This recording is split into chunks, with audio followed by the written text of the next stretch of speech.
په لکونو خلکو د دې وظیفې نه ډېرې زیاتې فایدې د اخیستې دي او دومره مجربه دومره معززه وظیفه ده چې چا هم دا وظیفه کړې ده نو الله پاک د رزق نه مالامال کړی دی چا هم دا وظیفه کړې ده الله پاک له مال او دولت ورکړی دی بېشبها یې ورکړی دی وله د دې متعلق د پیغمبر علیه صلات وسلام یو حدیث دا تاسو ته په دې کلیپ کې دا ریکارډ کولی شي چې کوم سړی دا وظیفه کوي انشاءالله العزیز الله پاک ورته رزق بې انتها ورکړي بسم الله الرحمن الرحیم السلام علیکم ورحمت الله وبرکاته امید در رب کوم چې تاسو ټول به ټیک ټاک الله پاک هم خوشحاله آباد ساته الله پاک دې زمونږ او ستاسو ټولې مسلې ختم کړي زمونږ او ستاسو ټولې پریشانۍ د الله پاک ختم کړي دغه رنګ څومره حاجتونه دي زمونږ د کتونکو د اورېدونکو د ټولو خلکو حاجتونه دي الله پاک دا پوره کړي الله پاک دې هر انسان ته رزق ورکړي د حلالو هر انسان ته الله پاک مال او دولت به انتها ورکړي د حلالو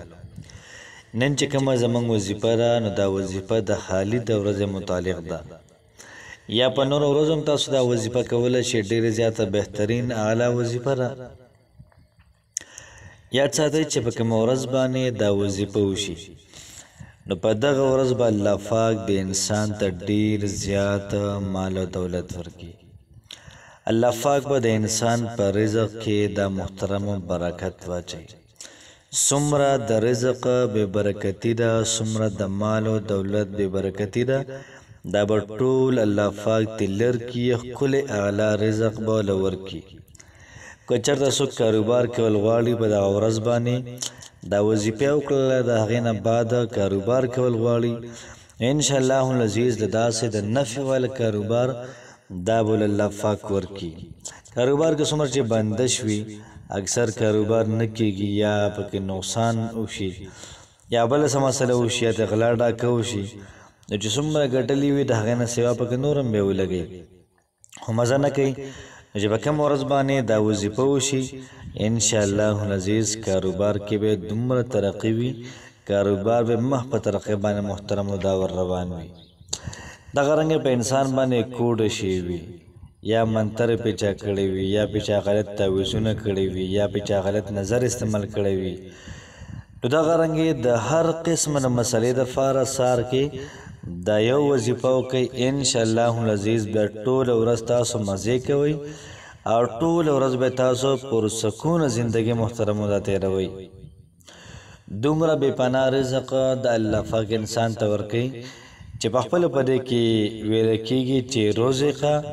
خیر ذلک الیوم په دې ورځ به الله پاک د انسان ته بهترین رزق دا به ورکړي وصرف عنه شره د دې ورځې چې څومره شرور دي دا ټول شرونه به الله پاک لر کړي نو اوس که موږ په دې دو جملو باندې سوچ وکړو رزقه خیر ذلک الیوم الله پاک بوله رزق ورکړي نو رزق کې محترم پیسې هم راځي کاروبار هم پکې راځي دغه رنګې ښکلی مزیدار اعلی رزق هم پکې راځي په دې کې محترم ښکلی کور هم راځي دغه رنګې ګاډی هم پکې راځي بنګله هم پکې راځي کپړې هم پکې راځي لایف چې کوم سټایل دی دا هم پکې راځي ښکلی د خوشحالۍ ژوند ښکلی د سکون ژوند نوکري هر څیز محترم دا پکې راځي ځکه چې رزق یوازې صرف خوراک ته نه لګېږي کم څیز سره انسان مطمئن کېږي خوشحالېږي سره دا محترمو د دوی رزق دی تاسو اورېدلی وي چې د فرشتو رزق دا ذکر د الله پاک دی نو پته لګي چې دا هلته فرشتې په دې ذکر باندې مړېږي او په دې ذکر باندې د سکون میلاویږي نو ځکه وایي د فرشتو ذکر دا دی نو چې کوم سړی په څه باندې خوشحالېږي هغې ته رزق ویلی کېږي او خیر هم ورته ویلی کېږي وصرف عنه شره څومره چې شرور دي څومره چې شرونه دي فسادونه دي دې نه به الله پاک محترمو دا د انسان متې لر کوي یاد ساتئ چې دلته که موږ وګورو که په چا باندې جادو شوی وي منتر شوی وي دغه رنګې تعویضونه غلط شوي وي دغه رنګې کاروبار کې نقصان وي دغه رنګې نوکري نه میلاویږي دا ټول شرونه دي که نه چې کم سړی دا وظیفه دا په سحر کې وکړي الله پاک به د ټولو شرونه دا محترم په امان کې. نو راځي چې وظیفې طرف ته وظیفه داسې ده، خو د هغې نه مخکې یو حدیث د ابو هریره رضی الله تعالی عنه دی. دی فرمایي چې پیغمبر علیه صلات وسلام فرمایلی دي چې کم سړی سحر کې دا وظیفه وکړي یا کم سړی یا کم زنانه ماښام کې دا وظیفه وکړي، نو فرمایي چې الله پاک به وله بهترین رزق د دغې ورځې ورکړي. او دغه رنګې فرمایي چې څومره شرونه دي د دې ورځې د شرونه به الله پاک دا په امن کې کړي. نو څونه بهترین فضیلت شو. نو که ماښام نه وله ماوسنه پورې سړی وی یا د سهاره پورې بیا مې ویلی شي، ټولې ورځ هم دا وظیفه محترمو دا کولی شي. نو وظیفه داسې ده چې موږ مسل پیري درود شریف وایو، چې کوم درود شریف تاسو ته آسان وي دقه ووایي، ولکه په اخلاص ووایي، لکه په توجه باندې ووایي، انشاءالله العزیز به تماشا کوي. سل پیري درود شریف دغه رنګه ورپسې سل پیري استغفار، استغفر الله استغفر الله استغفر الله دا مې ویلی شي، استغفر الله ربي من كل ذنب واتوب الیه دا مې ویلی شي. دغه رنګ ورپسې ما شاء الله لا حول ولا قوة الا بالله اشهد ان الله على كل شيء قدير. تاسو د سکرین باندې ښکاري نو 100 پیرې به دا ووایئ. بیا د ګورئ ما شاء الله لا حول ولا قوة الا بالله اشهد ان الله على كل شيء قدير. چې کله موږ دا وظیفه وکړله کو چېرته به کور کې اور ولګي نو ستاسو کمره دا به نه سوځي، یا به کلي کې اور ولګي نو ټول کلی کې وسوځي خو ستاسو کور دا به نه سوځي. ستاسو به کور کې به جنګ او جګړې نه وي، ستاسو کور کې بې اتفاقۍ نه وي، ستاسو کور کې به حسد نه وي. د دې متعلق یا د دې الټ چې موږ وګورو نو ستاسو کور کې به اتفاق وي، خوشحالۍ به پکې وي، سکون به پکې وي، آرام به پکې وي، او دغه رنګې راحت به پکې وي. چې کله موږ دا وظیفه وکړله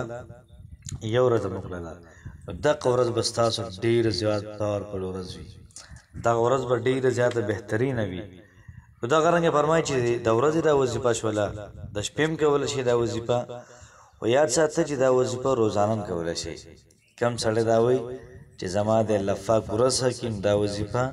دا روزانه هم کولی شي. انشاءالله العزیز ډېره زیاته فایده به وکړي. د دې وظیفې نه بعد به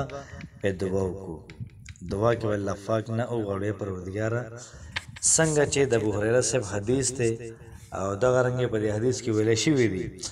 په دې ورځ کې به زه تاسو ته رزق در کوم، یا الله پاک ما دا وظیفه وکړه ما رزق راکړه. یا مطلب دا شو د چا رشته نه کېږي نو په دا ورځ را وظیفو کې به د الله پاک ته چې پروردګاره رشته راله راکړه، که په دغه رشته کې زما خیر وي دا راله وکړي. دغه رنګه څوک تنګ وي د رشتې نه، څوک یې ختمول غواړي وظیفه دې وکړي او الله پاک ته دې وایي چې یا پروردګاره که په دې رشته کې خیر نه وي نو لرې کړې زما نه. دغه رنګې دعا به وکړو هم مزیداره اعلی. نو انشاءالله العزیز الله پاک دعا قبلونکی دی، لازماً به زمونږ او ستاسو دعاګانې د الله پاک قبلوي. نو کوشش وکړو چې وظیفه په خپله هم وکړو، دغه رنګه نورو ملګرو سره هم شریک کړو چې هغوی هم د داسې قسم نه وظیفو نه فایده والي. الله پاک هم هوښیار آباد ساته. السلام علیکم ورحمة الله وبرکاته.